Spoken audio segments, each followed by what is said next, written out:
There are sounds the wilderness makes that a person never quite forgets. This was one of them. It started as something low and wrong, not a howl, not the usual language of the forest, but a frantic, rhythmic slamming coming from somewhere below the ridge, muffled by distance and pine, and the kind of late afternoon stillness that makes every noise feel louder than it should. Dale Mercer had been walking that stretch of mountain trail for close to 30 years. He knew what deer sounded like moving through brush. He knew the sharp crack of a falling branch, the way a creek changes pitch after rain, but what he was hearing now didn't belong to any of that. It was panicked, it was alive, and it was getting worse. He almost turned back. That's the part he'd later struggle to explain to people, that his first instinct wasn't curiosity or heroism, it was hesitation. He was 61 years old, alone on a trail 3 miles from the nearest road, and whatever was making that sound was clearly in distress.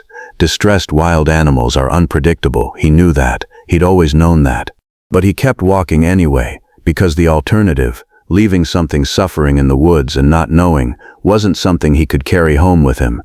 The sound led him off the main trail, down a slope thick with fallen timber and loose shale, toward the remains of what had once been a backcountry campsite.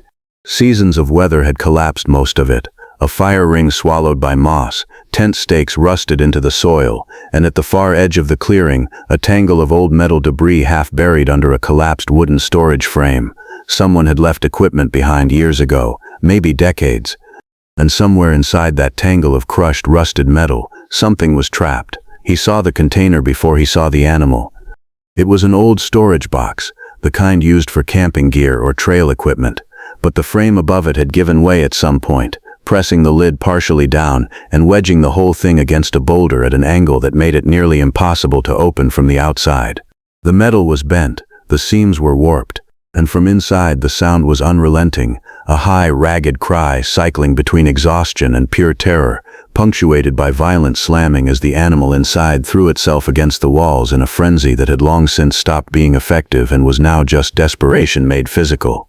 Dale crouched about 10 feet away and went still. Through a gap in the warped metal he could see it, golden eyes, spotted fur matted with dirt and streaked dark near the front paws. A bobcat, fully grown, wild caught in the worst possible kind of trap, not a hunter's snare but a stupid, accidental one, a forgotten human thing that had closed around her without design or mercy. Her ears were flat against her skull. Her lips were drawn back in a snarl that never stopped, even when she wasn't lunging, and her front paws, what he could see of them, were raw. She had been clawing at the metal for a long time. He spoke without thinking. "Easy, I'm trying to help you," she answered by throwing herself at the gap so fast he scrambled backward on the rocks, nearly losing his footing.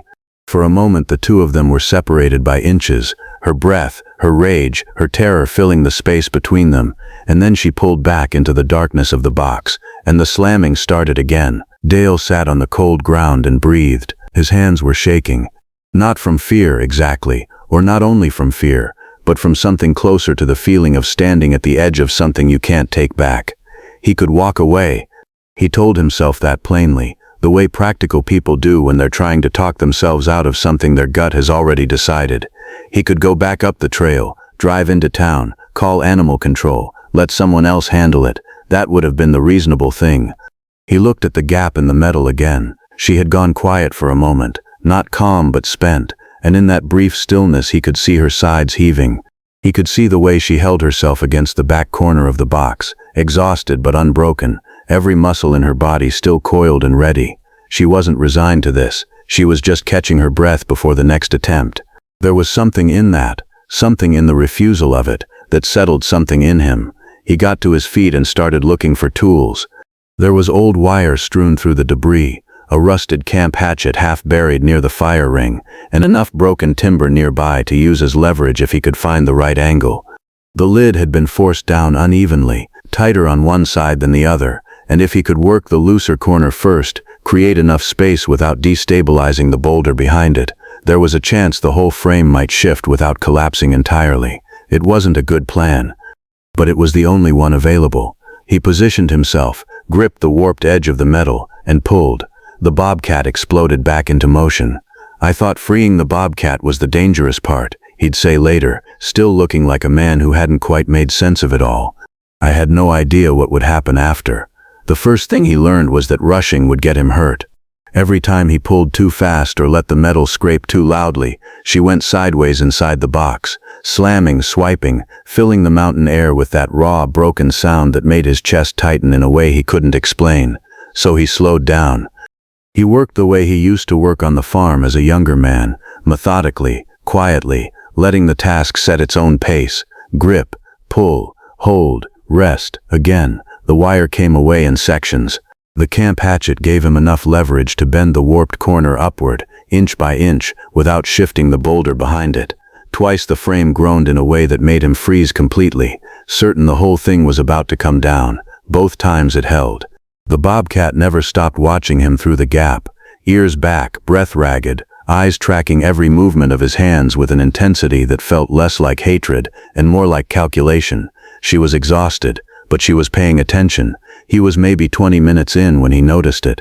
Between her bursts of motion, between the moments when she'd slam forward and then retreat, she kept looking past him, not at the gap, not at his hands, at the tree line behind his left shoulder. He caught it the third time it happened and turned instinctively, half expecting something to be there. There was nothing, just the trail bending out of sight through the pines, shadows deepening as the afternoon light dropped behind the ridge. He turned back and kept working. But it stayed with him, that look, the direction of it, the way it came and went like a thought she couldn't let go of.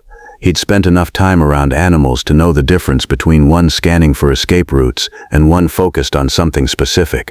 This was specific. He just didn't know what yet. The lid shifted with a sound like a held breath finally released. Not all the way, but enough. A gap wide enough, low enough, that a lean and desperate animal could push through if she chose to. Dale dropped the hatchet and stepped back immediately, putting as much distance between himself and the box as the clearing allowed. His heart was loud in his ears. He waited for the blur of spotted fur, the rush of movement, the crash of something wild reclaiming its freedom. She came through the gap low and fast, and then stopped, 4 feet from the box, completely still. She turned and looked directly at him, not through him, not past him. Nobody had ever looked at Dale Mercer quite like that. Not a stare of aggression. He knew what that looked like, had seen it twice already in the past half hour. This was something else, quieter, more deliberate. She stood at the edge of the clearing with her weight forward, sides still heaving, and she looked at him the way you look at someone when you're deciding something important and you don't have much time to decide it. Then she turned and moved down the trail, not fast. Not the explosive bolt he'd expected, just a steady, purposeful trot toward the bend in the path, the same bend he'd glanced at minutes earlier when she'd been watching past his shoulder. She made it about 30 feet before she stopped and looked back. Dale didn't move. He told himself it was instinct, that she was disoriented, that she'd be gone in another moment, that this was just the strange compressed aftermath of trauma playing out in animal behavior he didn't have the language for. He told himself a lot of things in those few seconds. She didn't leave. She moved another 20 feet down the trail, stopped again. The look she gave him that second time was different, less patient, more urgent, the way a person looks when they've asked a question once and are asking it again. He felt it before he understood it. His feet were already moving. He followed her. The trail narrowed past the bend, dropping toward a rocky drainage where a creek had jumped its banks during the last heavy rain and left everything torn and rearranged. Boulders shifted, timber down, the ground still soft beneath a layer of dead leaves and broken branches. It was the kind of terrain that swallowed small things whole. He almost didn't see them. 2 cubs, tucked beneath a collapsed tangle of branches just off the trail, pressed together in the way small creatures press together when warmth is the only thing left to share. They were alive, he could see that, but barely responsive, their tiny bodies shivering in the cold shadow of the drainage, eyes half open and unfocused. Dale stood very still. Behind him, the mother moved to the cubs without looking at him again. She lowered herself beside them and began to clean them with a focus so complete it was almost unbearable to watch. Not because it was dramatic, but because it wasn't. It was just a mother doing the first thing a mother does when she finally gets back to her children. He backed away slowly, his throat tight, his boots finding the trail by memory. Before he reached the bend, she raised her head. She looked at him one final time, then looked away. He didn't tell anyone that night. He drove home in the dark, hands steady on the wheel now, and sat in his kitchen for a long time without turning on the lights. There wasn't a word that felt right for what had happened, not yet. The story was still too close to him, still warm, and he wasn't ready to hand it to anyone else and watch them decide what it meant. By morning he'd called the state wildlife rescue line.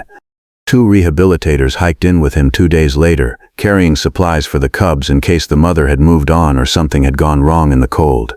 Dale led them down the trail without speaking much, the way people lead others through places that belong more to memory than to geography. When they reached the drainage, the branches were undisturbed. The shallow impression in the leaves where the cubs had been was still visible, soft-edged and fading. The Bobcat family was gone. What remained were tracks, the mother's broad, clean prints pressed deep into the creek mud, flanked by the smaller, uneven marks of 2 cubs moving beside her. The trail led into the forest and disappeared where the ground hardened into rock and pine needle. The rehabilitators studied the tracks for a while and said the cubs looked to have been moving well, that the mother had likely relocated them within hours. That was a good sign, they said. That meant she was strong enough. That meant they had a real chance. Dale nodded and looked at the tree line. Back in town, word got around the way it does in small places. A few neighbors heard the story. A couple of the old-timers at the feed store asked him about it, half convinced he was exaggerating the part about following her down the trail. Wildlife people told him most men would have had the sense to walk away at the first lunge. Nobody could fully account for why he hadn't been hurt. Dale didn't have a clean answer for that either, only the sense that she had known, the way animals sometimes seem to know, what he was and what he wasn't. But what stayed with him, quietly and persistently, wasn't the danger of it. It was the choice she had made. She had been free. After everything, the hours of exhaustion, the fear, the pain, the path into the forest had been wide open and she had not taken it, not immediately, not until she'd made sure. That's what he kept coming back to, sitting on his porch.